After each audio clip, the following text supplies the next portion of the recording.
Kun sagalee bilisummaa Oromootiin.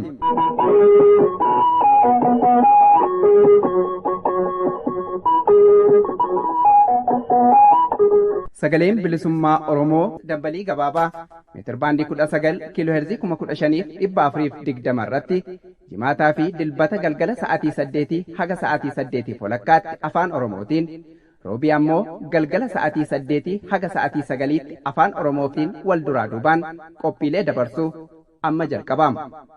Kun sagalee bilisummaa Oromootiin.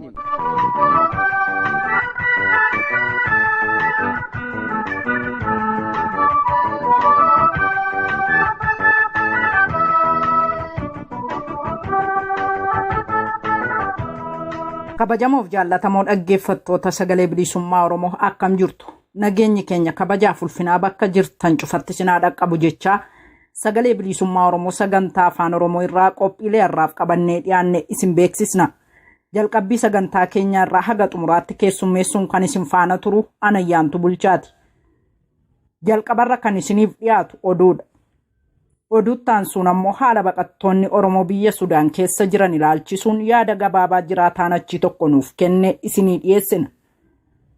Guyyaan gootota Oromoo kabara 2023 jaarmiyaa adda bilisummaa Oromoo biyya alaatti kutaa Kanaadaa konyaa gadaa bilisummaa Oromoo magaalaa Edmontoonitti haala ho'aadhaan kabajamee oole. Kana irratti gabaasaan qabnu ammoo itti aansuun keessummeeffama.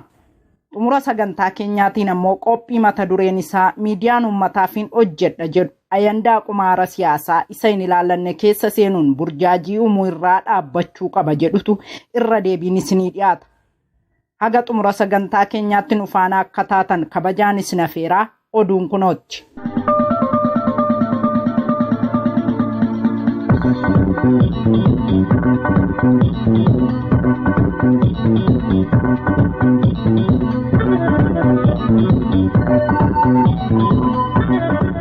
Irra deebi'uudhaan ashamaa akkam jirtu dhaggeeffattoota keenya kabajamoo fi jaalatamoo sagalee bilisummaa Oromoo sagantaa afaan Oromoo irraa oduu qabannee dhiyaanne irraa oduu har'aa keessan dhageessu an waaqoon oleeti. Eebla 15 guyyaa gootota wareegamtoota Oromoo bara kanaa 2023 sabeeffachuun jaarmiyaan adda bilisummaa Oromoo biyya alaa kutaa Kanaadaa walitti dhufuun kabajatee ooleera. Akka gabaasaan sagalee bilisummaa Oromoo dhaqqabee addeessutti guyyaan gootota Oromoo kan bara kanaa 2023 jaarmiyaa adda bilisummaa Oromoo biyya alaa kutaa Kanaadaa konyaa gadaa bilisummaa Oromoo magaalaa Edmontoniin haala ho'aadhaan kabajamee oole. Konyaan gadaa bilisummaa Oromoo ayyaana kana hawaasa Oromoo magaalaa Edmonton jiru waliin caamsaa 13 bara 2023 kabajate. Guyyaa yaadannoo gootota Oromoo kana irrattis qondaalonni adda bilisummaa Oromoo, gaggeessitoonni waldaan hawaasaa, abbootiin amantaa fi qaamonni garaagaraa hawaasa Oromoo ta'an argamuun qooda akka fudhatan gabaasaan sagalee bilisummaa Oromoo dhaqqabe kun dabaluun ifoomseera. Guyyaa kana keessummaa kabajaa ta'uun kan haala guyyaa kana hawaasa argamee ibsa kennan Jaal Shaamil Aliyyi miseensa gumii sabaa adda bilisummaa Oromoo fi qabsaa'aa gameessa qondaala adda bilisummaa Oromoo kan ta'an Jaal Araarsoo Abbaa Humna akka argamantu gabaafame. Keessummoonni kabajaa kunneenis guyyaa goototaa kana yaadachuun waan barbaachiseef kaayyoo gootonni Oromoo irratti wareegaman galmaan ga'uuf yeroo haalli waan nu gaafatutti gumaachinu ta'uu dhaamanii keessattuu yeroo ammaa haala qabatamaa qabsoon bilisummaa Oromoo irra jiru haala qaxxaamuraa kana irratti irbuu goototaa yaadatuun murteessaa ta'us akka dhaamantu barame. Addi bilisummaa Oromoo ABO'n akeeka siyaasaa gaaffii Oromoo deebisu qabatee qabsoo geggeessaa dhaga'e keessatti wareegama hedduu kaffalee jira. Wareegamni kaffalame kunis firii isaa akka argamsiisuuf hunduu ga'ee nurraa eegamu baachuu akka qabanis hoogganoonni guyyaa kana irratti argaman hirmaattu sagantichaaf akka dhaamantu barame. Guyyaa kana irratti kan argaman qaamota hawaasaa keessaa tokko kan ta'e waldaan hawaasa Oromoo guddichi gamtaan hawaasa Oromoo Albertaa Kaabaas karaa bakka bu'aa isaa Jaal Darajjee Galataatiin dhaamsa dabarfataniiru.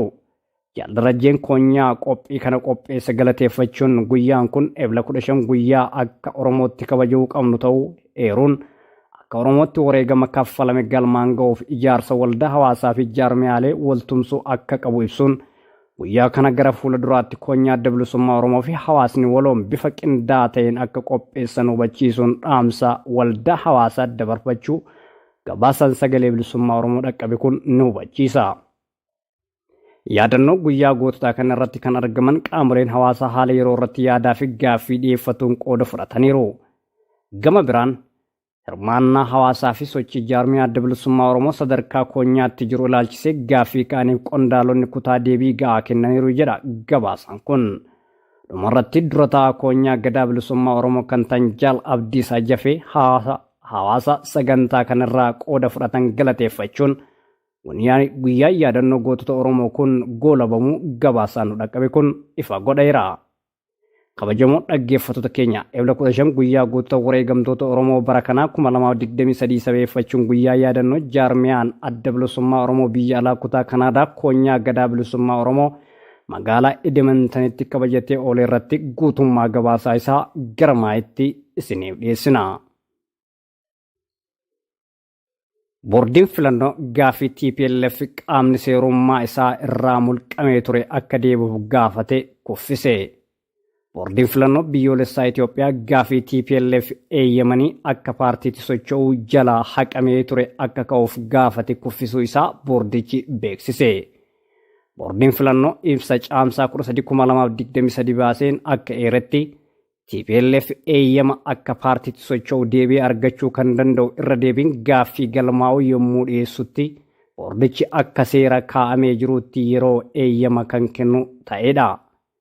Paartiin TPLF gaaffii akka paartiitti deebi'ee socho'uu kana kan dhiyeesse waliigaltee Piriitooriyaa irratti wal dhabdee itti fufan dhaabuuf waliigaltee taasifame eeruun xalayaa caamsaa 6 barreesseen ture. Xalayaan kun murtee boordiin filannoo gaafa ammajjii 18/2021 mirga akka paartiitti socho'u TPLF haqe kaaseera.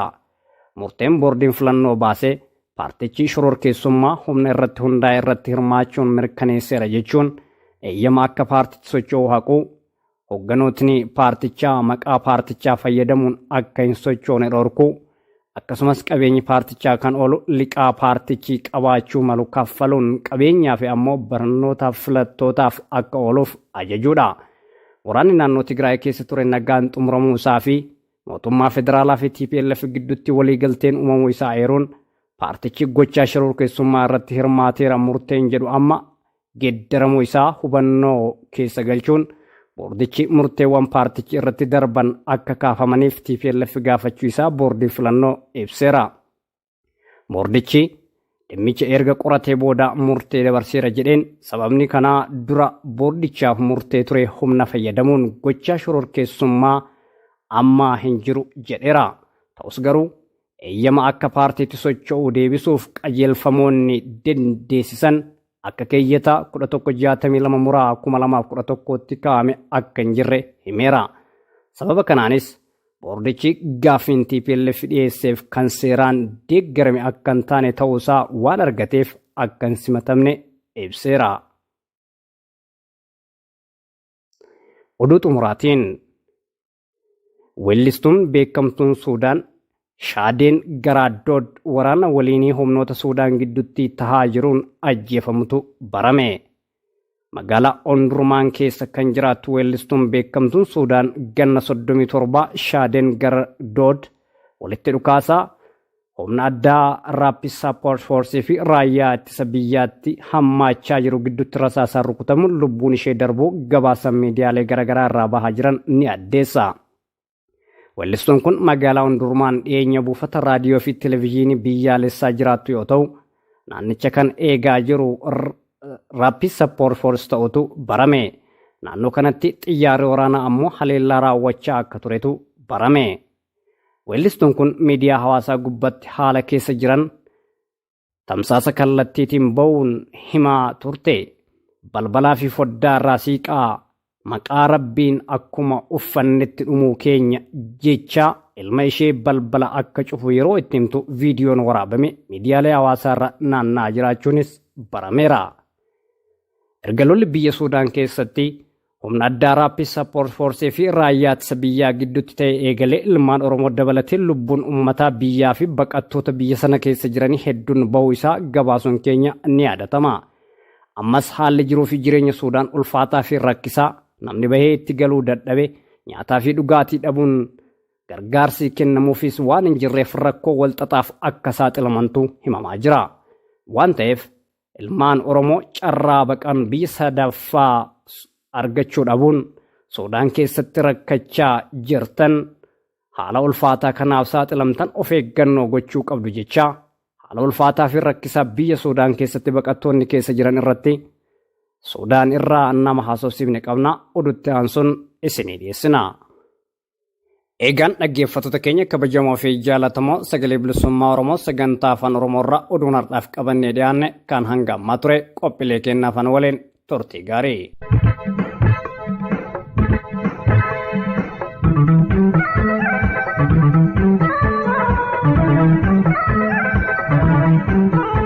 Dhaggeeffattoota keenyaa sagantaan keenya sagalee bilisummaa Oromoo sagantaa afaan Oromoo irraa oduun eegale akkuma itti fufeetti jira.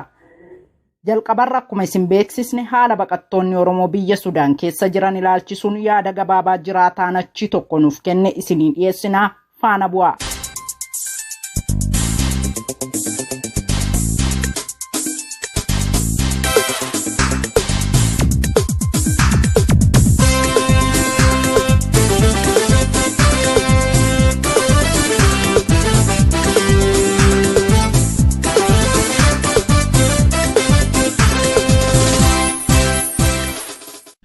Dhaggeeffattoota keenya kabajamoo kan caqasaa jirtan kun sagalee bilisummaa Oromooti. Qophii keenya addaa guyyaa har'aatti immoo okkara siyaasaa biyya Sudaan keessatti baatii tokkoof gaggeeffamaa jiru ilaalchisee miidiyaaleen garaagaraa gabaasaa dhiyeessaa turaniiru. Bu'uuruma kanaanis dippiloomaatota biyyattii keessatti socho'an akkasumas immoo lammiilee biyyattii fi baqattummaan biyyattii keessa kan jiraatan lammiileen garaagaraa gaagama hedduun isaan qaqqabaa turu miidiyaaleen gabaasaa turaniiru. Kanneen biyya Sudaan keessa baqattummaan jiraatan keessaati baqattoonni Oromoo immoo isaan tokkodha. Haalli baqattoonni Oromoo keessa jiran maal fakkaata? Okkarri kun ammoo nageenya baqattoota Oromoo maal qaqqabsiisaa jira kan jedhu baqataa Oromoo jiraataa biyya Sudaan kan ta'an waliin gaaffiif deebii gabaabaa goone qophifannee isiniif dhiyeessina. Haga xumura sagantaa keenyaatti nu wajjin turaan immoo affeerraa. Ayyee sagalee bilisummaa Oromoo irraan si bilbila okkara biyya Sudaan keessatti geggeeffamaa baatii ga'e ilaalchisee baqattoonni Oromoo naannoo sana jiran miidhaa guddaan irraan qaqqabuuti kan odeeffanne. Ati immoo baqataa Oromoo magaalaa Kaartum jiraatan keessaa isa tokko ta'uudha kanan odeeffadhe. Mee haalli naannoo keessan jiru maal fakkaata? Baqattoonni Oromoo gaaga'ama kanaan miidhaan isaan irraan qaqqabe maal fakkaata kan jedhu daawwattootaa fi dhaggeeffattoota keenyaaf nu ibsuu dandeessu laata? Bismillah alhamdulillah rabbii keenya dachaa haa ta'uun jedha duraan dursa. Galtee keessas immoo dachaa galtee keessan bilisummaa haa ta'uun jedha. Egaa haalli biyya Kaartumii baay'ee keessattuu magaalaan Kaartumii bakka sadiitti qoodamee jira. Baariin garaagaraa kutee jira. Hundurmaanii fi baharii qobaadhaa deebee Kaartumii qobaa mataa isaa danda'e qaba jechuudha. Haa ta'u naannoon Kaartumii baay'ee hamaadhaan akka tasaa naannoo dirree xiyyaaraa fi bakka humni waraanaa irraa qosonni waraanaa darbu kan qiyyaada amma bakka jedhamuun naannoo ture naannoo Amaaraatti bakka jedhamuun ture guyyaa 20 jechuudha. Achiin ture egaa baay'ee hamaa ture namooti baay'ee gaga'amee uummati biyya sanaas mana cufeenii deemanii namooti keenyas baay'ee gaafa faca'anii warri kan gara kutaatti deemanii kan lubbuun isaanii darbis immoo baay'eedha. Haalli jiru mee haga ammaatti baqattoota Oromoo biyya Sudaan jiran keessa hokkara kanaan wal qabatee namni lubbuun darbe jira? Jira illee qobaatti guddaa dabaa akkuma isin jedhe naannoo masaatti hidhameen ture naannoo mormitoota warra humna milishaatu naannoo injisaa to'atee ture guyyaa 4 turan beechi keessa. Akkanii odeeffannoo qabutti namooti gara nama 12 ta'u ka du'anii egaa garaagarummaan abaluullee addaan baafatu keessumatti ijoollee Oromooti ijoollee Jimmaa tokko mana jirtan lafa dha'ee hedduu isaanii immoo warri kaan gara Madanee kanatti baqatanii gara Kutaatti gadi baqatanii warri kaan Kutaa Sinyaaritti baqatanii jiranii warri kaan immoo karaatti ba'an dhabanii maa jiru naannoo jechuudha. Egaa aga ammaatti lammiileewwan dippiloomaata biyyattii keessatti socho'an dabalatee warreen kaanis immoo mootummaan biyya isaanii birmannaa guddaa taasisaa jiru miidiyaalee garaagaraarraati kan odeeffataa jirru. Isin baqattoonni Oromoo qaamni haga ammaatti isiniif birmate jira? Injiru maqaadhumaa fi sobanii akka Facebook irratti gadhiisanii ijoolleen madurii faallaa ummata kana Oromoo turanii warreen qaama bilchiginnaa galgala ta'anii namni baasisu dhaqaatu keessatti warra biyya galefaatu biyya taa'ee wanni fa'aa gadhiisa malee miidiyaa garaa bakka akkasiitti dhufaa jiru jedhanii odeessu. Amma ammaatti baasiin tokko dhufee nama fuudhan jiru. Amma ammaatti qaamni dhufee uummata Oromoo baqataa Oromoo gaafatan jiru. Baqataan Oromoo hedduun isaanii baqatanii naannoo kutaa warra kaan mana barnootaa naannoo badanii bakka jedhamu warra kaan immoo naannoo musallamiyaa yookaan immoo karkoojjii bakka jedhamutti baqatanii ijoollee dhalchilmaanii telefoonii shabakaan intarneetiin neetwoorkii isaanii illee hin hojjetu. Namni rakkina guddaa keessa jira deebuu bita akka deebanii qabanii waan qabammisanii ba'anii namni ishee baajaajii qabullee dhiisee ba'e inni kan waan qabu mana wakka wakkaatti dhiisee ba'e jechuudha. Egaa haalli amma jiru kun baatii ol ta'eera. Maal fakkaata immoo kan jedhu naannoo keessan haalli jiru maal fakkaata kan jedhuu fi egaa erga birmannaan baqattoota Oromoodhaaf taasifamaa jiru ta'eeti uummanni Oromoo immoo maaliin isiniif birmachuu qaba kan jedhu osoo naaf kaastanii dhumarratti. Maal gochuu danda'u mee akkami karaa kamii seenama haalli jiru wanta taadha kun warrumti biyyaayyuu dadhabanii jiru namni baqatee namni qullaatti hafee jira. Warri hafe immoo maallaqa qabanii kan hojii hojjetee minda isaanii fudhatee beeksiin jiru akkasitti ba'anii yeroo ji'a hin geenye warri kaan immoo ijoollee irraa wadda ciranii guyyaa kun saffaa booda miilaan deemanii naannootti deemanii nama akkatti baay'ee rakkataa jira. Namooti nama gargaaruu waan akka jiru jarri bishaan hin jiru, kaarabaan hin jiru, ibsaan hin jiru, haala gadhee keessa jira. Namni karaa kamitti gargaara waggaamee akkamitti waan akkasii jedhamee nama himama. Egaa jabaadhaa irra deebinee haala jirtan siin gaafannaa ammasii waaqxii Oromoo siin duukaa ta'u yaada gabaabaa waa'ee dhimma baqattoota Oromoo biyya Sudaan jiru naaf kennitaniif immoo maqaa daawwattootaaf dhaggeeffattoota sagalee bilisummaa Oromoon guddoo galatoomaan jedha. Isinis galatoomaa maqaa saabaa wajjin asitti nu gaafattanii deebii nurraa argachuu dandeessanii deebisuu keenyaafis galatoomaa guddaa rabbii isin rasaeffadhu rabbii isin awwalfeessuun jedha gadaan gadaa bilisummaa rabbiin ammallee uummata keenya nagaa godhee isinillee nagaa godhee biyya hundaarratti nagaa godhuu jedha galatoomaa. Egaan dhaggeeffattoota keenya kabajamoo haala hokkara siyaasaa biyya Sudaan keessatti baatii tokkoof gaggeeffamaa jiru ilaalchisee baqattoonni Oromoo miidhaa guddaa keessa akka jiranii kan hubanne. Uummanni Oromoo kallattii danda'uun birmannaa godhuufii qaba kan jedhu dhaamsa qophii keenyaati. Qophii dhimma baqattoota Oromoo biyya Sudaan jiran ilaalchisee qopheeffannee kanumaan goolabannaa qophiilee sagalee bilisummaa Oromoo afaan waliin turtii gaarii.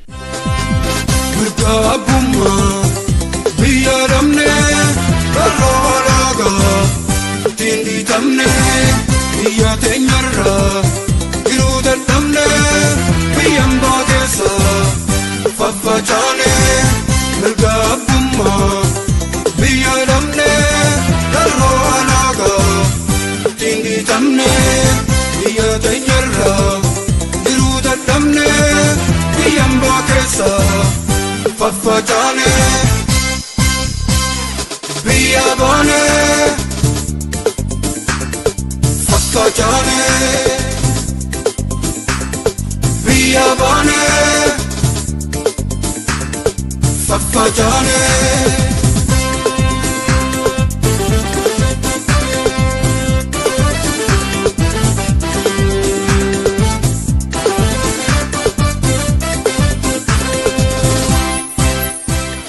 Dhaggeeffattoota keenya akka caqasaa jirtan sagalee bilisummaa Oromoo sagantaa afaan Oromoo irraa qophiilee isiniif tamsa'aa jiran ka guyyaa dilbataati. Qophiin keenya itti aanu guyyaa gootota Oromoo kan bara 2023 jaarmiyaa adda bilisummaa Oromoo biyya alaatti kutaa Kanaadaa konyaa gadaa bilisummaa Oromoo magaalaa Edmontonitti haalawaadhaan kabajamee oole. Kanarratti gabaasaa qabnu isinii dhiyeessinaa itti dhiyaadhaa.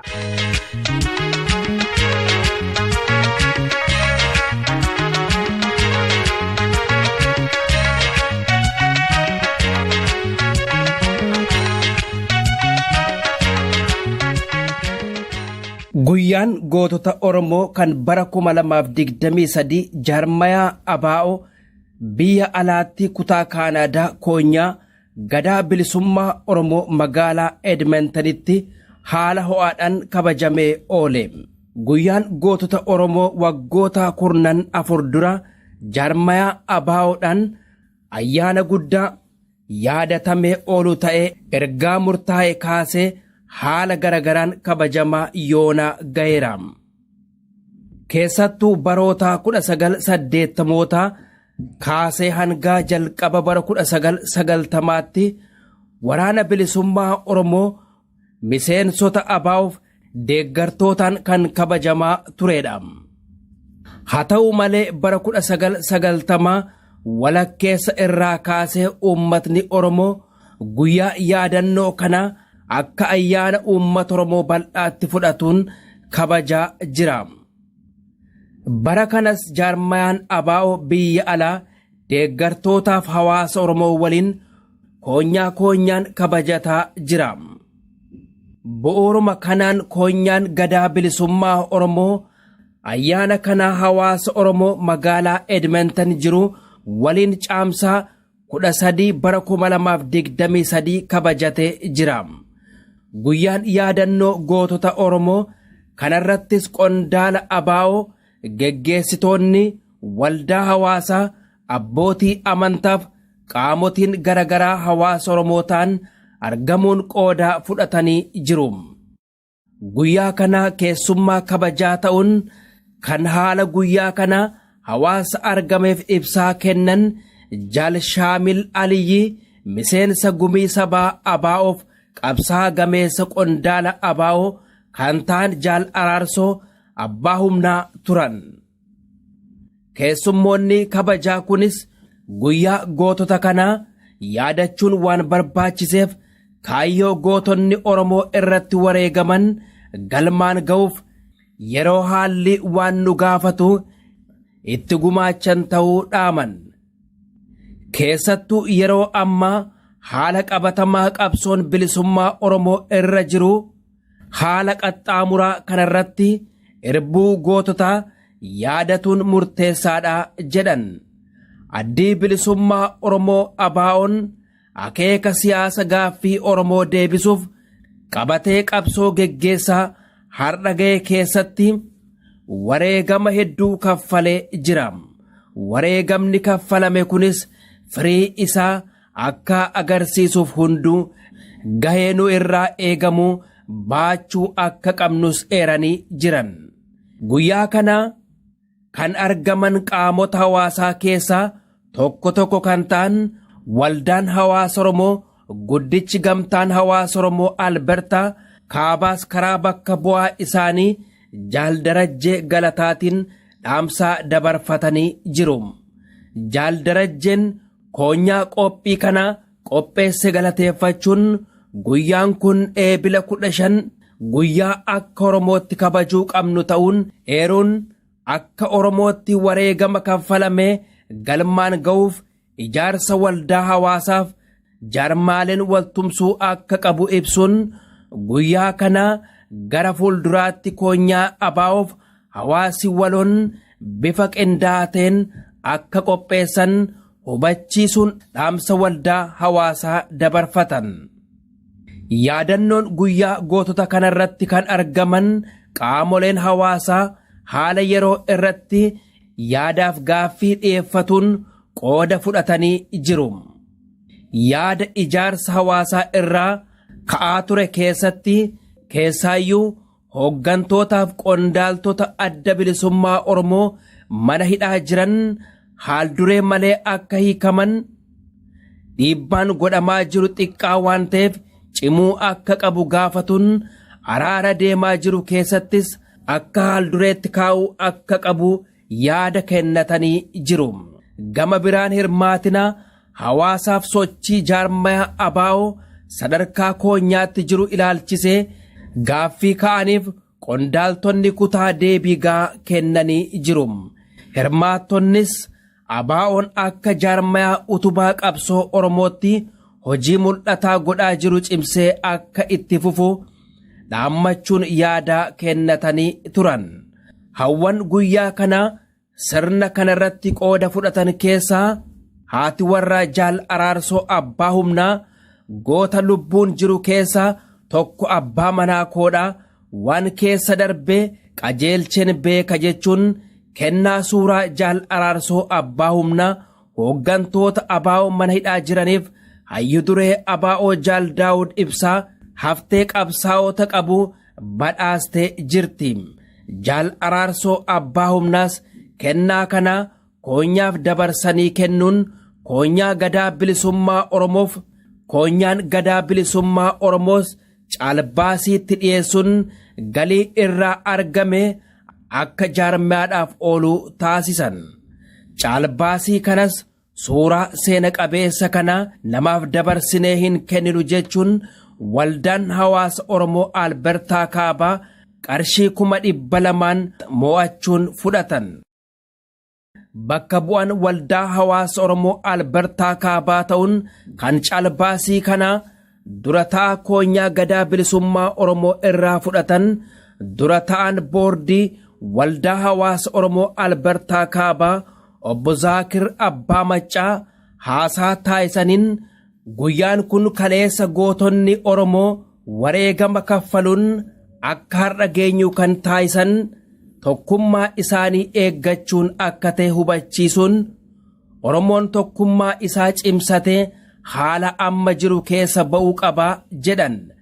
Miseensonni qophii kana qopheessanis galateeffamuu qabu jechuun waan Oromoon dhabee walumaan akka Oromootti falmachuu nu feesisaa jedhan.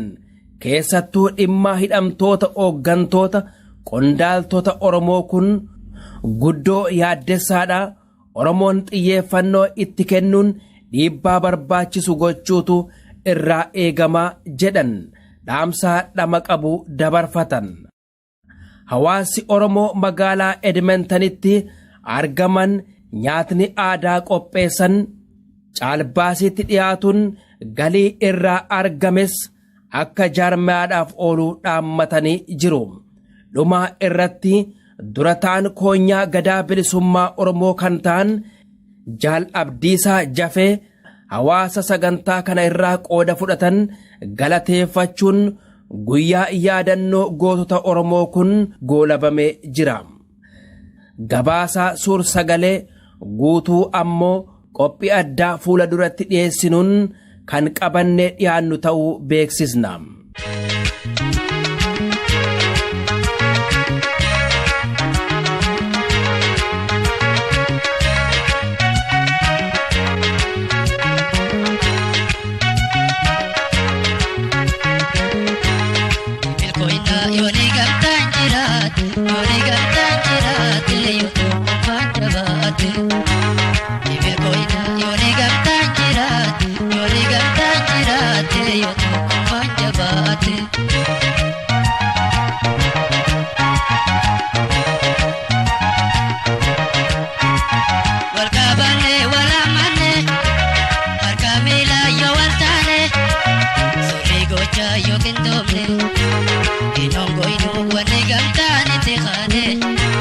Wanne gamtaan itti qaade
Dhaggeeffattoota keenya amma qophii keenya xumuraa irra geenye jirra. Innis qophii mata dureen isaa miidiyaan uummataaf hin hojjedha jedhu ajandaa qumaara siyaasaa isa hin ilaallanne keessa seenuun burjaajii uumuu irraa dhaabbachuu qaba jedhu irra deebiin isinii dhiyaata jedhu ajandaa qumaara siyaasaa isa hin ilaallanne keessa seenuun burjaajii uumuu irraa dhaabbachuu qaba.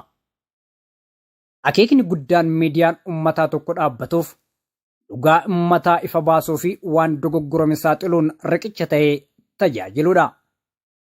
Dhaabbanni miidiyaa tokko madda qabatamaa argachuun ragaalee argateen ala lafumaa ka'ee olola afaan faajjii uummata keessa gadi dhiisuun odeeffannoo dogoggoraa facaasuun yakka seeraan gaafachiisa. Taatee dogoggoraa miidiyaan uummataaf hojjanna ofiin jedhan miidiyaan BBC News afaan Oromoo fi Addis Standard tibbana fuula marsaa isaanii irratti baasaniin dhaaba siyaasaa seeraan galmaa'ee hojii siyaasaa hojjetaa jiru Adda Bilisummaa Oromoo ABO akka biraatti dhiyeessuun seenaa duubbee isaa kaayuu fi ibsa dhaabaa qaama biraatti fakkeessuun dhiyeessan.